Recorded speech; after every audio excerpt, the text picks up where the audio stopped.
भाव समास में पहला पद प्रधान क्यों होता है, तत्पुरुष समास में दूसरा पद प्रधान क्यों होता है, द्वंद्व समास में दोनों पद प्रधान क्यों होते हैं, और बहुव्रीहि समास में दोनों ही पद अप्रधान क्यों होते हैं। तो हमें समास समझ में आ गए मानो। तो बात करते हैं अविभाव समास की। अविभाव समास होता कहाँ है? अविभाव समास जहां पहला पद उपसर्ग हो, पहले पद की पुनरावृत्ति हो जाए, या पहला पद क्या हो, अव्यय हो, तो उस समास को अपने क्या कहते हैं, अविभाव समास की श्रेणी में रखते हैं। लेकिन इसका पहला पद प्रधान क्यों होता है, इसकी चर्चा अभी तक हमने नहीं की।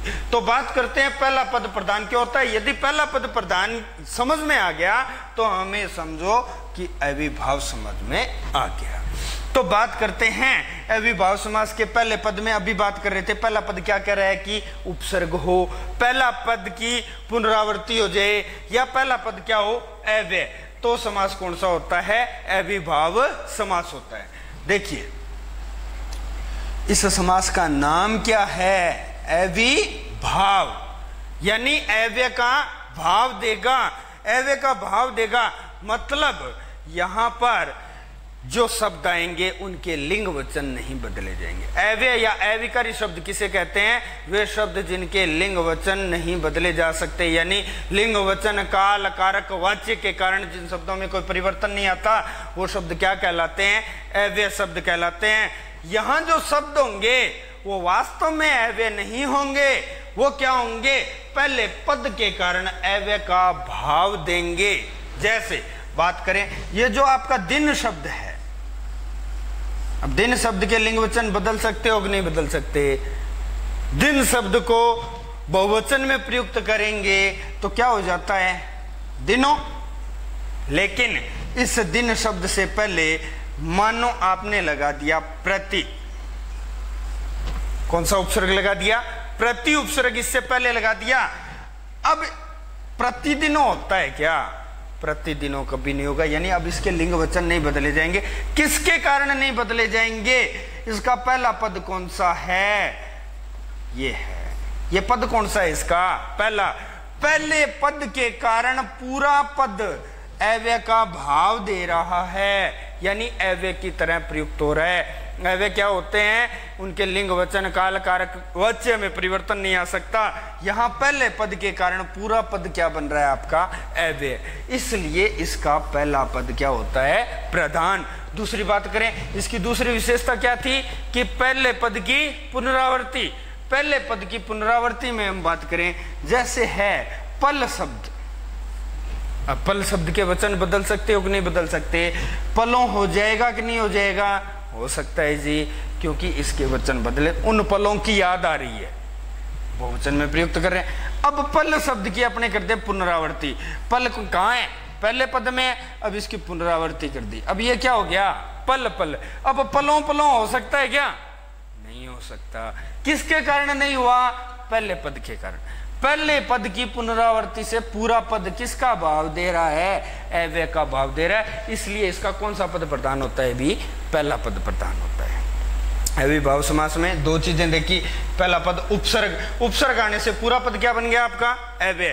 पहले पद की पुनरावृत्ति से पूरा पद किसका भाव दे रहा है, अव्यय का भाव दे रहा है। और ये यथा, ये क्या होता है, अव्यय। इसके साथ यदि, ये तो पहले पद की बात होगी, अवसर शब्द है। अब अवसर के लिंग वचन बदल सकते हो कि नहीं बदल सकते, अवसर के वचन बदल सकते हैं, क्या हो जाएगा, अवसरों।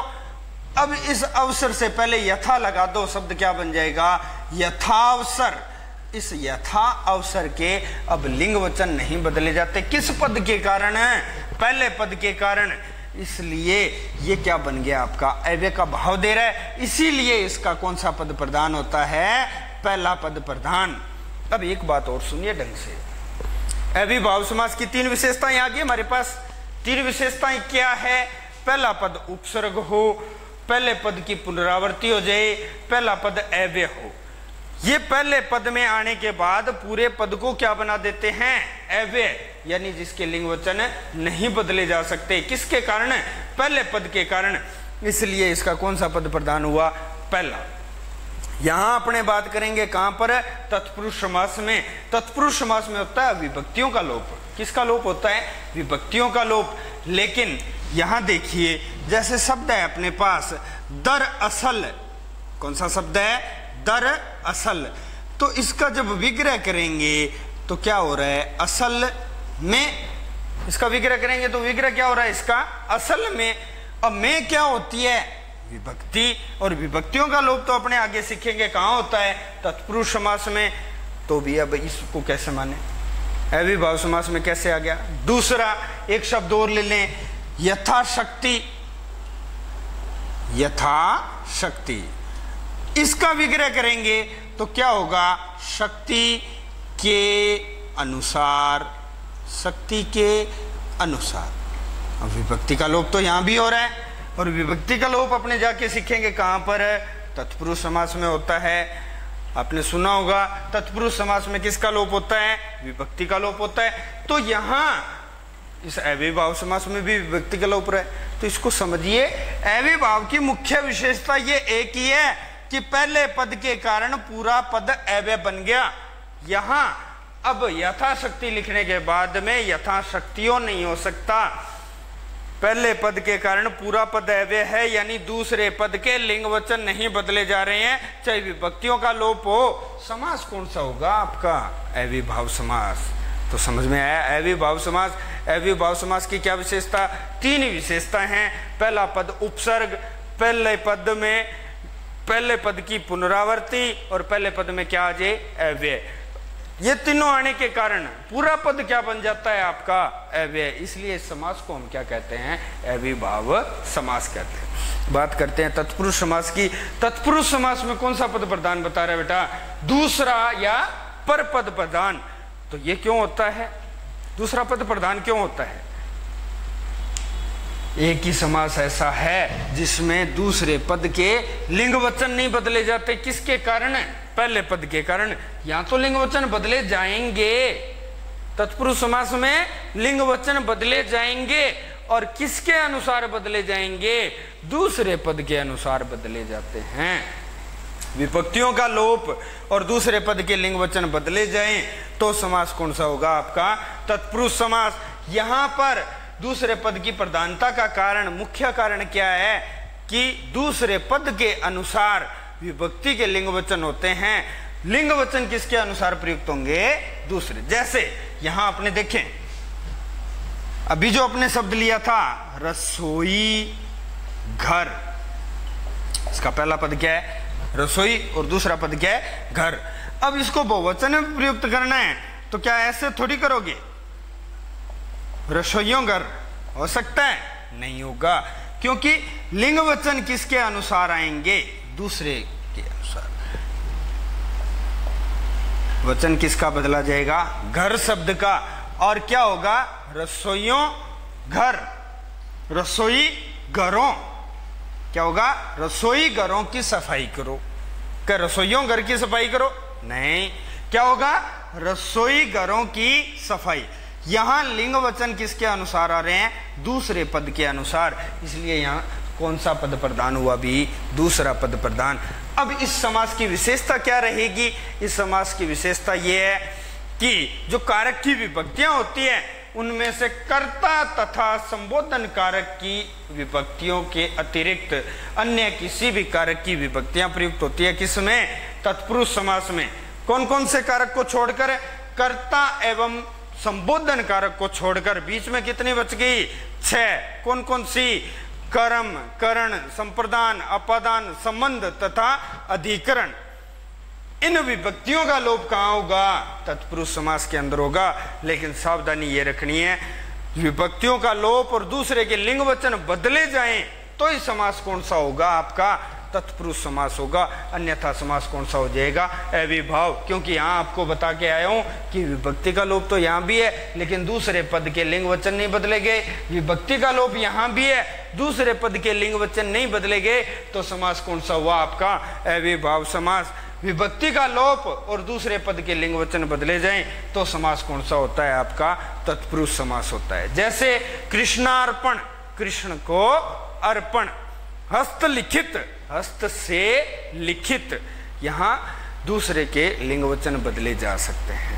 और दूसरी बात, पदों की प्रधानता वाली बात यहाँ भी कर लें कि ये जो कर्मधारय समास है इसमें भी दूसरे पद के लिंग वचन बदले जा सकते हैं, और द्विगु समास है इसमें भी दूसरे पद के लिंग वचन बदले जा सकते हैं। इसीलिए पदों की प्रधानता के आधार पर इसको किसके उपभेद में रख दिया गया है, तत्पुरुष समास में। और एक चीज जो यहां करके आए थे आप, कहां अविभाव समास में अपने क्या कह रहे हैं कि पहला पद उपसर्ग, तो कौन सा समास है, अविभाव समास। जरूरी नहीं है पहला पद उपसर्ग हो तो अविभाव समास हो जाए। अविभाव समास का तो मुख्य कारण क्या है, दूसरे पद के लिंग वचन नहीं बदले जाएं, यानी वो अव्यय बन जाए तो क्या होगा, वो अविभाव समास।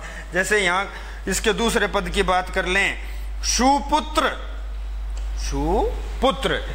अब सु क्या होता है, उपसर्ग है, और पहले पद में आए तो होना तो क्या चाहिए, अविभाव। नहीं, अविभाव नहीं होगा, क्योंकि इसके क्या है, दूसरे पद के लिंग वचन बदल रहे हैं। सुपुत्रो नहीं होता है, हो जाता है, सुपुत्री नहीं होता है, हो सकता है। तो ये अब विशेषता के रूप में आ गया, दूसरे पद के लिंग वचन बदले जा रहे हैं, तो ये कर्मधारय समास में, और दूसरे पद के लिंग वचन बदले जा रहे हैं, इसीलिए पद के आधार पर इसको कहां रख दिया जाता है, कर्मधारय समास के अंदर रखा जाता है। तो ये समझ में आया कि तत्पुरुष समास का दूसरा पद प्रधान क्यों होता है, और तत्पुरुष समास की विशेषता क्या होती है। समय के अभाव के कारण थोड़ा इसको संक्षिप्त रूप में अपने देखते चल रहे हैं कि मुख्य मुख्य सी बातें जिनसे हम पहचान पाए कि समास कौन सा है। तत्पुरुष समास के 6 उपभेद और कर देता है। 6 उपभेद है क्या, जो करण नहीं, कर्ता और संबोधन कारक के अतिरिक्त 6 विभक्तियां थी, यानी जो 6 आपके कारक की विभक्तियां लोप हुआ है उनको क्या बता देगा इसके उपभेद। जैसे कर्म तत्पुरुष, करण तत्पुरुष, संप्रदान तत्पुरुष, अपदान तत्पुरुष, संबंध तत्पुरुष और अधिकरण तत्पुरुष। जिस कारक में जिस विभक्ति का लोप हो गया, जिस पद में जिस विभक्ति का लोप हो गया, वही उसका नाम दे दिया कि ये कौन सा है, ये कर्म तत्पुरुष है। कृष्णार्पण, कृष्ण को अर्पण, वहां कौन सा हो जाएगा, आपका कर्म तत्पुरुष हो जाएगा। हस्तलिखित, हस्त से लिखित, तो वहां कौन सा हो जाएगा, आपका कर्ण तत्पुरुष हो जाएगा। जीव दया, जीवों पर दया, पर विभक्ति का लोप, तो अधिकरण तत्पुरुष हो जाएगा। इसके बाद बात करें द्वंद्व समास कि द्वंद्व समास कहां होता है। द्वंद्व समास क्या कह रहा है कि दोनों ही पद प्रधान होते हैं। अब यहां दोनों पद प्रधान क्यों